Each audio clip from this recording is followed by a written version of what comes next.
إن الحمد لله نحمده ونستعينه ونستغفره ونعوذ بالله من شرور أنفسنا ومن سيئات أعمالنا من يهديه الله فلا مضل له ومن يضلل فلا هادي له وأشهد أن لا إله إلا الله وحده لا شريك له وأشهد أن محمدا عبده ورسوله يا أيها الذين آمنوا اتقوا الله حق تقاته ولا تموتن إلا وأنتم مسلمون عباد الله أوصيكم ونفسي بتقوى الله جل في علاه فإنه من اتقى الله وقاه وأرشده إلى خير أمور دينه ودنياه. Të nderuar besimtar, do të flasim sot në këtë hutbe rreth përkujtimit të vdekjes, asaj që i prish të gjitha kënaqësitë dhe lezetet. Të gjitha lëvdatat dhe falënderimet i përkasin vetëm Allahut të vetëm dhe të paortak. Dëshmoj se nuk ka të adhuruar tjetër me të drejtë përveç Allahut, ai që urdhëron dhe rregullon gjithçka, tek ai është kthimi dhe përfundimi ynë, i përsosuri dhe i lartësuari. Ai ka caktuar për veten e tij të madhërishme përjetësinë dhe krijesave u ka caktuar fundin dhe vdekjen e tyre. Ai është i gjallë i përhershëm që nuk vdes kurrë, ndërsa njerëzit dhe gjinët vdesin. Ka thënë Allahu i lartësuar, kullu nafsin dha'iqatul maut.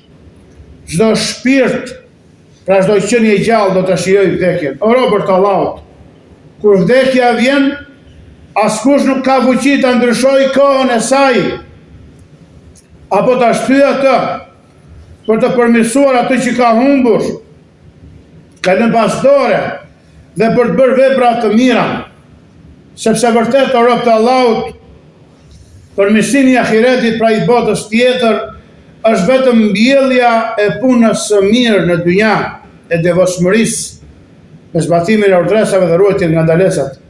Sa e sa të vdekur kanë qenë të hutuar nga përmendja e Allahut dhe nga adhurimi i tij në jetën e dynjas, të zhytur në qejfe, në zbavitje dhe lojra, të mbytur e të kredhur të rësisht në kënaqësitë dhe interesat e tyre të dynjas, ama të shkujdesur nga bota tjetër, dhe nuk kaloi veç se pak e papritur vdekja u erdhi dhe i tronditi, i befasoi ata. Atëherë ata nuk dëshirojnë gjë tjetër, veç se të kthehen një çast të vetëm në dynjan e tyre, që të bëjnë mirë, të përmirësohen e të shpenzojnë në rrugën e Allahut. Por se thot Allahu i lartësuar për ta në Kur'anin në Fisnik, حتى إذا جاهدهم الموت قال رب ارجعون لعلي أعمل صالحا فيما تركت كلا إنها كلمة هو قائلها ومن ورائهم برزخ إلى يوم يبعثون. Dëgjose si u përgjigjet Zoti i botrave, këtyre të shkujdesurve që i befasoi vdekja dhe nuk qenë të përgatitur për të. Thot i lartësuari, e atëherë kur ndonjërit prej tyre i vjen vdekja, i thot, o Zoti im, më kthe në dynja, që të bëj vepra të mira që i lash pas dore. Kurse si, ajo është vetëm një fjalë që ai e thot, dhe pas tyre është një pengesë deri në ditën kur ata do të ringjallen pra për të llogari. O robër të Allahut, vdekja nuk është veç se këshill për një popull, dhe për ata njerëz që meditojnë thellë dhe që mendojnë.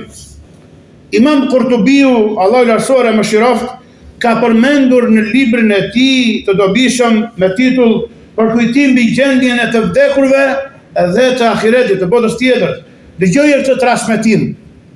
Dietarët e kanë gjykuar zinxhirin e tij të dobët, por se kuptimi i kësaj historie është i madh dhe i mirë. Në transmetimin e tij se meleku i vdekjes alayhis salam hyn tek Daudi alayhis salam, pejgamberi Allahut, dhe ky i tha, kush je ti? Ai i tha, meleku i vdekjes, dëgjoje, unë jam ai që mbretërit nuk e friksojnë, pallatet nuk e pengojnë dhe ryshetin nuk e pranon.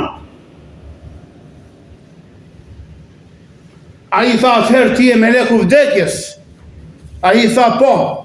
Daudi a.s. i tha, më erdhe ndërkohë që ende nuk isha përgatitur. I kishte 40 vjeç Daudi a.s. Apo 40 e kusur vjeç. Ai tha, o Daud, ku është filani i afër me yt? Ku është filani fqinji dhe komshiu yt? Daudi i tha, ka vdekush. Atëherë meleku ja ktheu, a nuk kishe në këta shembull për të përgatitur?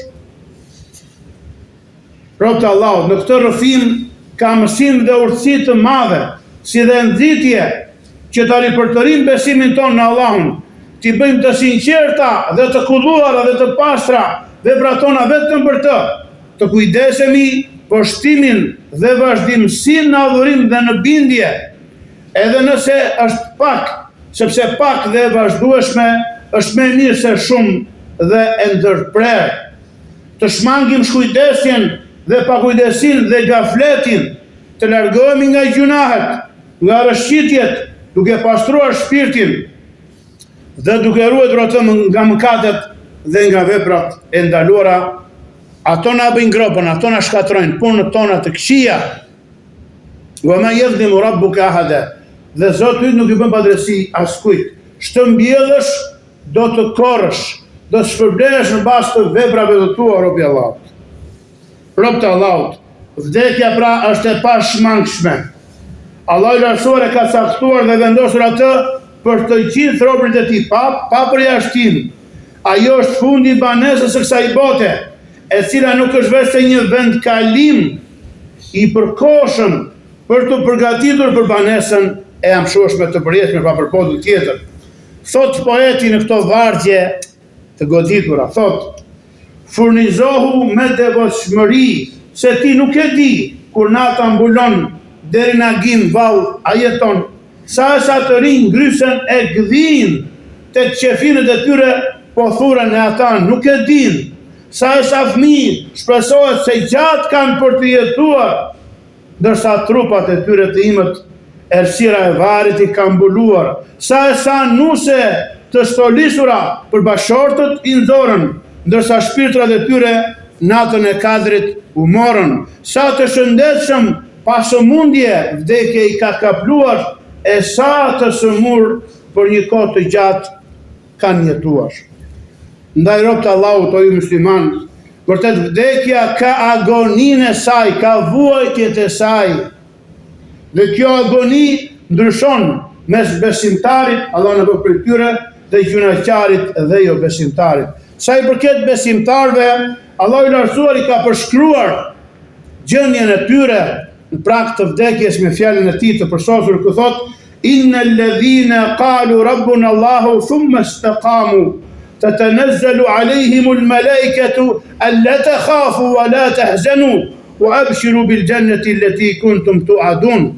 Dëgjoj myshdet dhe përgëzime dhe sihariqet me të cilët vinë melekët për besimtarët në prag të vdekjes. Thonë, vërtet ata që thanë Zoti ynë është Allahu, e më pas u përqëndruan, atyre u zbresin engjëjt duke u thënë, as mos u friksoni e as mos u pikëlloni dhe përgëzoni me xhenetin që ju ke premtuar. Ndërsa për jo besimtarët dhe gjunaqarët dhe kriminalët dhe të shkujdesurit dhe të hutuarit dhe mendjemdhënjt dhe arrogantët, Allahu lartësuar na e përshkruan ndryshe gjendjen e tyre me fjalën e tij fisnike ku thotë: وَلَوْ تَرَى إِذِ الظَّالِمُونَ فِي غَمَرَاتِ الْمَوْتِ وَالْمَلَائِكَةُ بَاسِطُو أَيْدِيهِمْ أَخْرِجُوا أَنفُسَكُمْ الْيَوْمَ تُجْزَوْنَ عَذَابَ الْهُونِ بِمَا كُنْتُمْ تَقُولُونَ عَلَى اللَّهِ غَيْرَ الْحَقِّ وَكُنْتُمْ عَنْ آيَاتِهِ تَسْتَكْبِرُونَ. Çfarë thuat zullumqarëve, kriminalëve, arrogantëve, idhujtarëve vallë? Dëgjoje.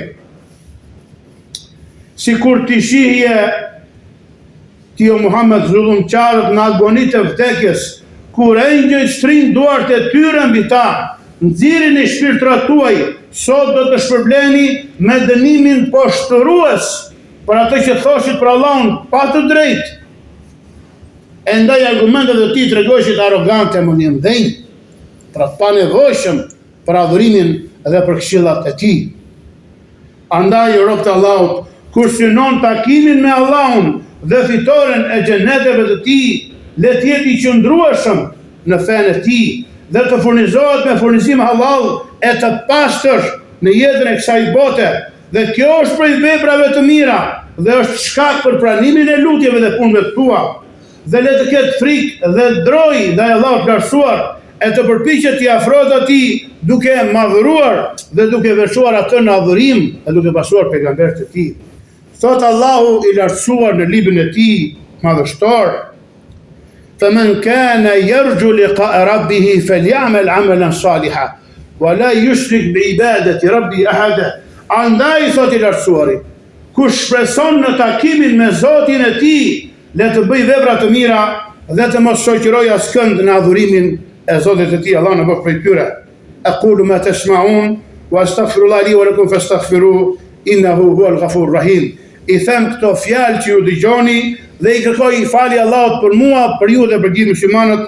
Kërkojini atë falje, vërtet ai është falës dhe mëshirues i madh. Alhamdulillahi rabbil alamin.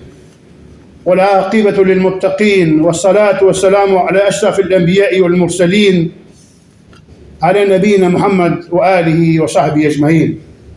Të gjitha lavdërimet dhe falëndërimet i takojnë vetëm Allahut, dhe salavatet dhe selamet e tij qofshin mbi atë pas të cilit nuk ka më pejgamber, si dhe mbi familjen dhe shokët e tij.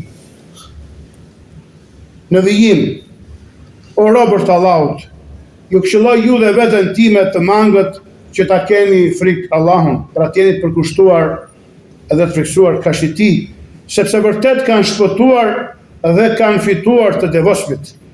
O robërt e Allahut, nuk ka frikë që i ngjan frikës së vdekjes. Ne të marrim mësim dhe përkujtim nga sahabët, Allah që të kënaqë me ta, dhe të parët tanë të mirë, Allah më shëroft në këtë çështje. Është transmetuar se sahabiu fisnik Ebu Hurajra, Allah që të kënaqë me të, qau gjatë sëmundjes së tij, i thanë: "O Ebu Hurajra, çfarë të bën të qash kaq gjatë?" Ai tha: "Nuk qaj për këtë dynjan tuaj, por qaj për largësinë e udhëtimit tim dhe furnizimin tim të pakët në këtë. Jam drejt një ngjitjeje që zbret, ose për në xhenet, ose për në zjarr, dhe unë nuk e di se ku do të dërgohem."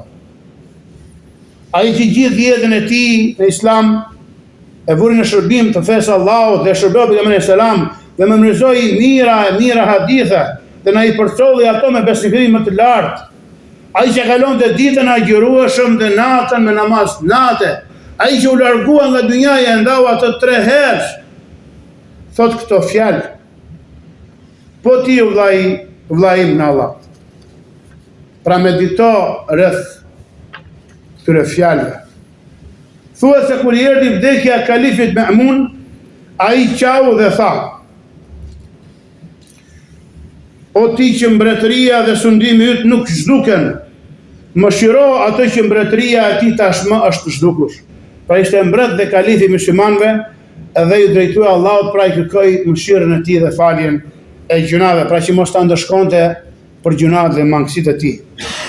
Dijeni o robërt e Allahut se vdekja nuk bën dallim mes mbretit dhe prisit, mes bujkut apo punëtorit, mes zengjinit apo fukarait, mes të voglit apo të madhit, mes burrit dhe gruas. "Wa ma tadri nafsun madha taksibu ghada, wa ma tadri nafsun bi ayyi ardin tamut, inna Allaha alimun khabir." Nuk e di askush se ç'do të përfitojë nga dynjaja nesër dhe nuk e di askush se në zhvend dhe në shtok të dynjas do të vdes. Vërtet Allahu është i gjithdijshmi dhe i mirë informuari në detaje për ne. Po ashtu thot i lartësuari: "Qul innal mauta alladhi tafirruna minhu fa innahu mulaqikum thumma turadduna ila alimil ghaibi wash-shahada fayunabbiukum bima kuntum ta'malun."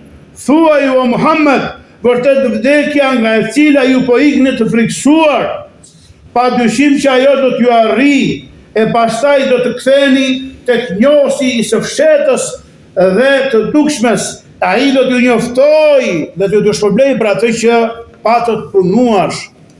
Pra punët e tua nuk I bën kush përveç teje. Adhurimet e tua do t'i bësh ti që të fitosh një vend në xhenetet e larta të Zotit të botrave. Kjo pra, të nderuar vëllezër besimtar, është që të jemi gjithmonë të përgatitur, sepse jeta është vetëm disa ditë dhe fundi I robit pas vdekjes është se gjendet I vetëm në varrin e tij. Aty ka vend vetëm për punët e tua, I cili ose do të jetë një kopësht prej kopshtave të xhenetit, Allah I bë varret tona të tilla, ose një grop prej gropave të zjarrit, Allah na ruaj ne dhe dashur nga gropat e zjarrit. O robërt Allahut, dijeni Allahu ju mëshiroft se pas vdekjes do të qëndroni dhe do të pyeteni. Prandaj përgatituni për përgjigjen e pyetjes dhe që ajo të jetë e saktë dhe e qelluar. O Allah, o Zoti ju na jep sukses dhe qëndrueshmëri në pyetjen e dy engjëve në varr dhe ditën e dhënies së llogarisë. Amin. Së fundmi rob të Allahut, të shtojmë salavatet dhe selamet për krijesën më fisnike, më të mirë dhe vullën e pejgamberëve, profetit ton Muhammed, duke zbatuar urdhën e Allahut në Kur'an, I cili thotë inna Allaha wa malaikatahu yusalluna 'alan nabi ya ayyuhalladhina amanu sallu 'alayhi wa sallimu taslima. O vërtet Allahu dhe melekët e tij lavdërojnë së shumti pejgamberin. O ju që keni besuar, dërgoni mbi të salavate dhe selame të shumta. Allahumma salli ala Muhammedin wa ala ali Muhammad kama sallaita ala Ibrahim wa ala ali Ibrahim innaka Hamidum Majid. وبارك اللهم على محمد وعلى آل محمد كما باركت على إبراهيم وعلى آل إبراهيم إنك حميد مجيد. وارض اللهم عن الخلفاء الراشدين أبي بكر وعمر وعثمان وعلي وعنا معهم يا رب العالمين. اللهم أرنا الحق حقا وارزقنا اتباعه وأرنا الباطل باطلا وارزقنا اجتنابه ولا تجعله ملتبسا علينا فنضل واجعلنا للمتقين إماما. سبحانك اللهم وبحمدك أشهد أن لا إله إلا أنت أستغفرك وأتوب إليك وآخر دعوانا أن الحمد لله رب العالمين.